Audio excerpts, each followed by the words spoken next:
रात का समय था और एक उल्का पिंड उड़ता आया और जमीन पे आ गिरा। एक युवक जो वहीं पास से लालटेन लिए गुजर रहा था, उसने ये दृश्य देखा और उस उल्का पिंड के पास पहुंचा। ये उल्का पिंड तो चांद का टुकड़ा जान पड़ता है।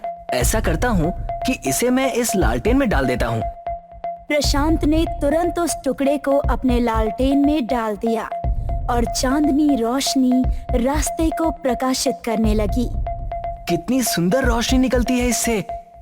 चलो अब मैं वैभव के घर चलता हूँ। आखिर अब कुछ महीने मैं उसके घर पर ही तो रहने वाला हूँ। उसे भी ये दिखाकर चौंका दूंगा। प्रशांत आज अपने मित्र वैभव के पास जा रहा था। वैभव अपनी माँ मीना और बहन श्रद्धा के साथ रहता था। उनका परिवार बहुत ही खुशहाल था। प्रशांत घर पहुंचा और सभी लोग उसके हाथ का लालटेन देखने लगे। प्रशांत से वैभव ने पूछा, भाई ये चमकता लालटेन कहाँ से उठा लाए हो? हाँ बेटा, चमकता तो बिल्कुल चांद के जैसा है। हाँ, सही समझ रहे हैं आप लोग। मैंने एक उल्का पिंड गिरते हुए देखा और जब मैं वहाँ पहुँचा तो मुझे ये चांद का टुकड़ा मिला। वाह, ये तो काफी सुंदर है। बस भी करो, अब उसे आराम करने दो। अभी अभी तो बेचारा घर पहुँचा है और तुम सबके सवाल खत्म ही नहीं हो रहे हैं। ठीक है, आओ प्रशांत, मैं तुम्हें तुम्हारा कमरा दिखा देती हूँ। प्रशांत अपने कमरे में जाकर सो जाता है और लालटेन को बगल में पड़े मेज पर रख देता है। रात बीत जाती है और प्रशांत उठकर देखता है कि मेज पर रखी एक मूर्ति और कुछ किताबें किसी जेवर की तरह चमक रही थी। ये देखकर प्रशांत चौंक जाता है। ये क्या है? ये मूर्ति और किताबें तो कल ऐसी नहीं थी। ये कैसा चमत्कार है? प्रशांत की आवाज सुनकर श्रद्धा और मीना उस कमरे में आ जाते हैं। अरे बेटा, क्या हुआ? ये मूर्ति तो किसी रत्न से बनी लगती है, पर ये तो अपने ही घर की मूर्ति है ना माँ? हाँ, है तो वही मूर्ति। मैं भी इसी वजह से चौंक गया था। ये कैसे हुआ? कहीं ये इस लालटेन की वजह से तो नहीं? तभी वो लालटेन टिमटिमाने लगा, मानो उसे प्रशांत की बातें समझ आ रही थी। ये तो टिमटिमा रहा है, पर अब तो तुम खुद का एक घर बना सकते हो। तुम क्या चाहती हो, वो यहाँ ना रहे? नहीं, श्रद्धा बस चाहती है कि मैं अपना घर ले लूं। उसे मैंने बताया था कि मैं यहाँ अपना घर बनाना चाहता हूँ और शहर में अब नहीं रहना चाहता। ओह, तो ये बात है। ठीक है बेटा, तुम सावधानी से इस्तेमाल करना। आप लोग ये मूर्ति रख लीजिए। हिसाब चुका रहे हो? नहीं नहीं, मैं तो ये खुशी खुशी दे रहा हूँ। घर खरीदने के लिए और जमीन खरीदने के लिए ये किताबें बहुत होंगी। ठीक है बेटा, जैसा तुम कहो। प्रशांत सीधे वो चमकती किताबें बेचने विवेक जौहरी के पास गया। विवेक वैभव के मामा का बेटा लगता था। जैसे ही प्रशांत उसे दिखाता है, विवेक चौंक जाता है। अरे भाई साहब, ये बवाल कहाँ से उठा लाए? आज तक तो ना ऐसा देखा ना सुना। क्या दाम लगेगा इसका? मुंह मांगा मिलेगा। मुझे ज्यादा नहीं चाहिए, बस एक घर और बाजार में कुछ जमीन चाहिए। बस? हाँ बस, एक किताब के बदले इतना सही रहेगा। तो सौदा पक्का रहा। कल तक सारी चीजें मिल जाएंगी तुम्हें। प्रशांत वहाँ से किताब का सौदा कर निकल जाता है और अगले दिन अपने नए घर में आ जाता है। प्रशांत सोने से पहले अपने घर में गहने एक संदूक में रखता है और उस पर लालटेन रख कर सो जाता है। अगले दिन उठने पर उस संदूक के सारे आम लोहे असली चमकने वाले गहनों में बदल जाते हैं। अरे वाह, शुक्रिया मेरे लालटेन। अब मैं भी एक गहनों की दुकान खोलूंगा। प्रशांत वैभव की मदद से एक अच्छी जगह पर अपनी दुकान खोल लेता है और आज यहाँ विवेक, वैभव और श्रद्धा आए थे। वाह, ये गहने मन करता है सारे पहन लूं। प्रशांत, तुम्हारी दुकान की तो बस कुछ ही दिनों में निकल पड़ेगी। हाँ भाई, अब हम जौहरियों के धंधे चौपट हो जाएंगे। नहीं भाई, ऐसी बात नहीं है। सोने की अपनी चमक है और मेरे इन गहनों की अपनी। ये गहने तुम लाते कहाँ से हो? क्योंकि ऐसे गहनों के बारे में ना मैंने कभी सुना है और ना ही कभी देखा है। वो दरअसल बात ऐसी है कि बस बस, आगे कुछ नहीं कहना। काफी नया है प्रशांत। श्रद्धा इसीलिए मना कर रही है क्योंकि एक जौहरी को कभी अपने राज के बारे में नहीं बताना चाहिए। चलो, बहुत बातें हो गई, अब प्रशांत को दुकान संभालने दो और हम सब यहाँ से चलते हैं। हाँ भाई, चलो चलते हैं। आप लोग आगे चलिए, मैं आती हूँ। ठीक है, जल्दी आ जाना। वो दोनों चले जाते हैं और श्रद्धा प्रशांत से कहती है, ध्यान से सुनो प्रशांत। आपको जो कहना है कहिए, हम सुन ही रहे हैं। बस बस, सबसे पहली बात ये कि किसी को ये ना पता चले कि तुम मुझसे मिलने यहाँ आए थे। मैं खुद माँ से बात करूँगी। और दूसरी ये कि आइंदा से ध्यान रखना, लोगों की बुरी नजर है इस दुकान पर। जो आज्ञा आपकी, पूरा ध्यान रखूंगा मैं। श्रद्धा मुस्कुराकर वहाँ से चली जाती है। प्रशांत की दुकान बहुत ही बढ़िया ढंग से चलने लगी। कई महीने बीत गए और अब प्रशांत से ज्यादा अमीर उस गांव में कोई नहीं था। आज श्रद्धा ने अपने घर में बात की। वैभव और मीना उसकी बात बहुत ध्यान से सुनने के बाद कहते हैं, ओह, तो ये बात है, ठीक है, मुझे कोई दिक्कत नहीं। और भैया आपको? तुम दोनों को एक बार बताना चाहिए था, बस, और कुछ नहीं। इसके अलावा मुझे और कोई शिकायत नहीं है। माफ करना भैया, मैंने सोचा था कि कुछ समय बाद बताऊंगी, इसीलिए इतने दिन लग गए।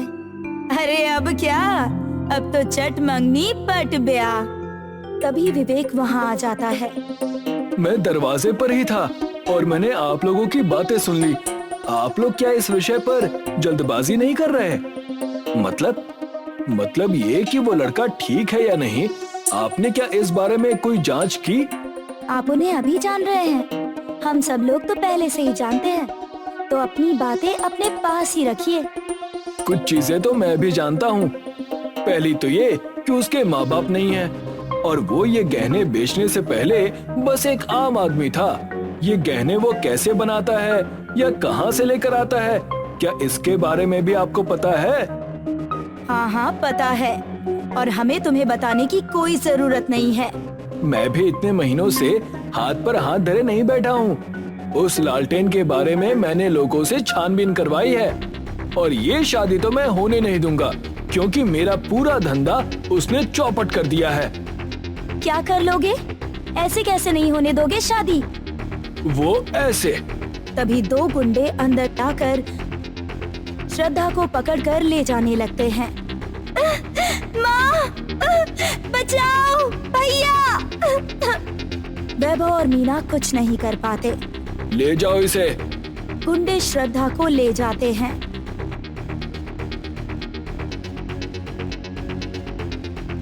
अगर लड़की वापस चाहते हो तो कल के कल वो लालटेन मुझे चाहिए। पर वो हमारा लालटेन नहीं है, हम प्रशांत से कैसे कहेंगे?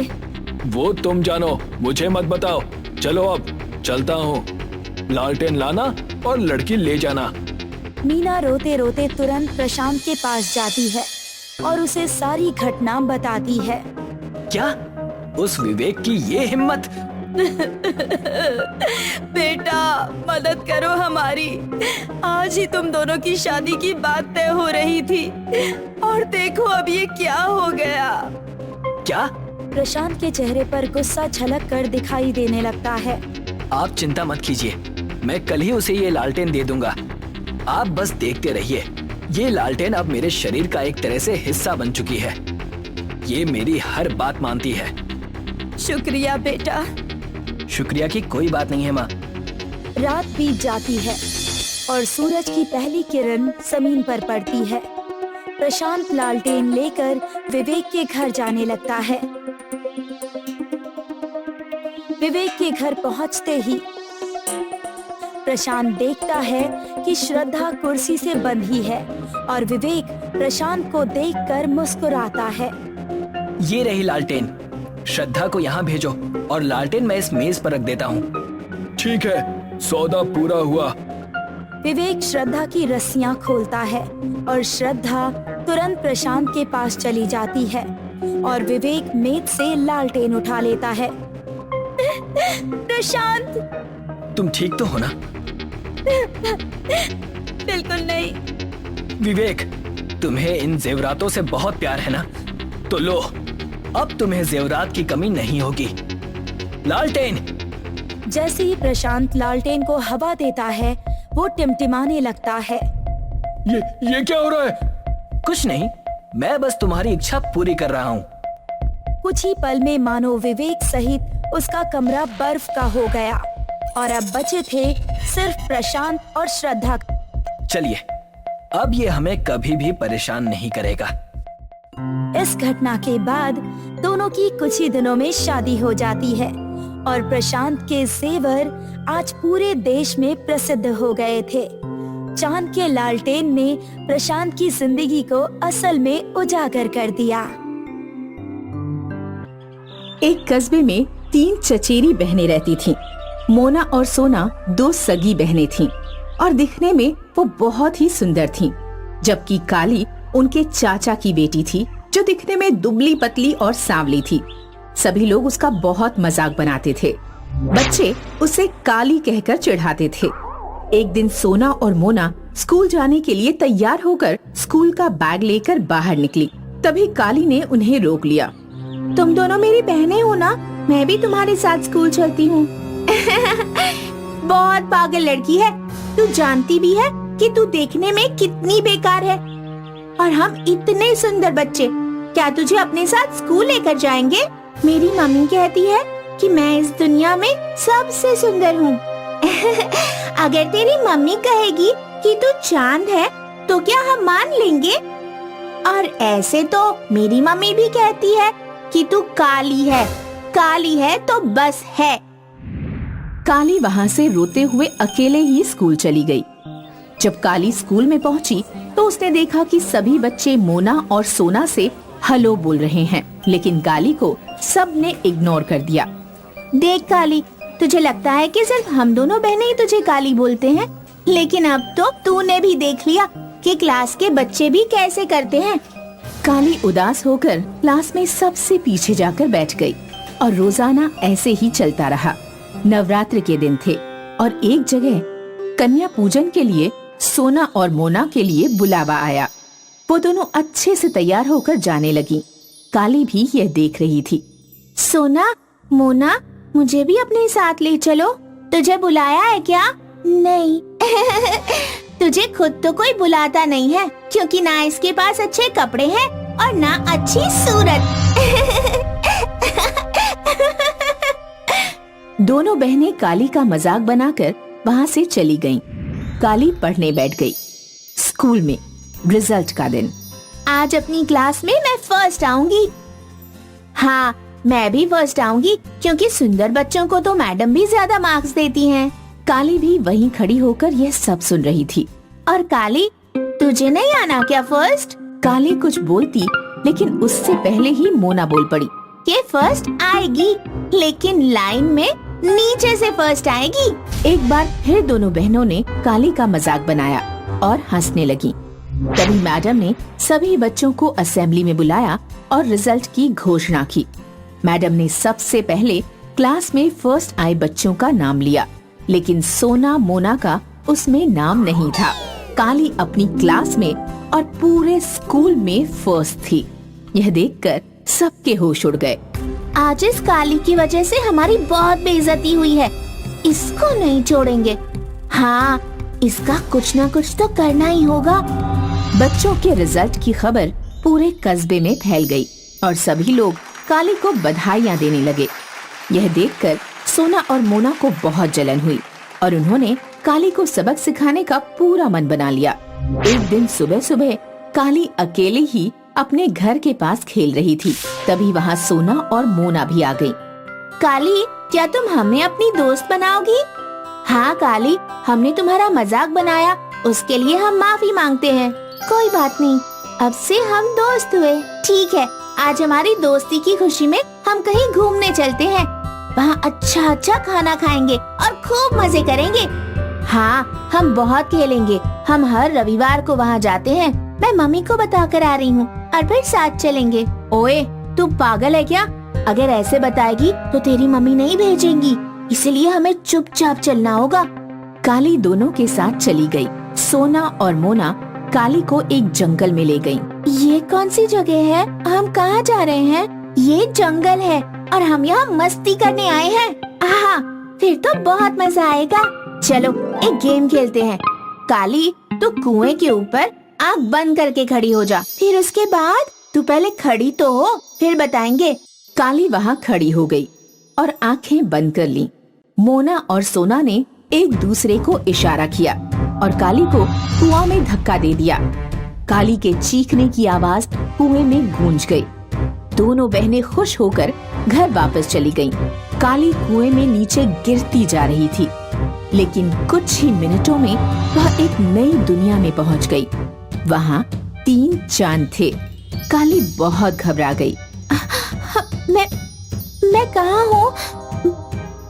बचाओ, बचाओ! घबराओ नहीं, तुम चांद पर हो। चांद? हाँ, हम 3 जादुई चांद हैं। लेकिन किताब में तो मैंने सिर्फ एक ही पढ़ा है। हम जादुई चांद हैं। तुम जो भी मांगना चाहो मांग सकती हो। मुझे सब काली कहकर चिढ़ाते हैं। मैं कहाँ जाऊँ? सभी बच्चे मेरा मजाक उड़ाते हैं। मुझसे कोई भी बात नहीं करता। हम सब कुछ जानते हैं, इसीलिए हम तुमको वरदान देते हैं कि तुम बहुत सुंदर हो जाओ। और रंग से कोई भी फर्क नहीं पड़ता, लेकिन तुम मानवों का एक अलग ही स्वांग है। मैं वापस कैसे जाऊंगी?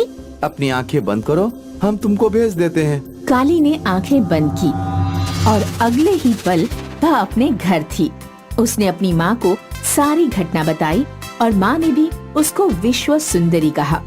अगले दिन स्कूल में मिस ब्यूटी प्रतियोगिता होनी थी, जिसमें सोना और मोना ने भी भाग लिया। लेकिन काली को देखकर सभी लोग आश्चर्यचकित रह गए। चांद की शक्तियों के कारण सोना और मोना काली हो चुकी थीं, जबकि मैडम ने काली को अब कोमल का नाम दिया। कोमल मिस ब्यूटी बन गई। हमें माफ कर दो कोमल, हमें माफ कर दो कोमल। कभी नहीं, क्योंकि मैंने तुम्हें एक बार माफ किया तो तुमने मुझे कुएं में धकेला। ना जाने इस बार भी क्या करना चाहती हो। दोस्तों, एक बार विश्वास टूटने के बाद उसे दोबारा नहीं पाया जा सकता है, इसीलिए विश्वास को ना टूटने दें।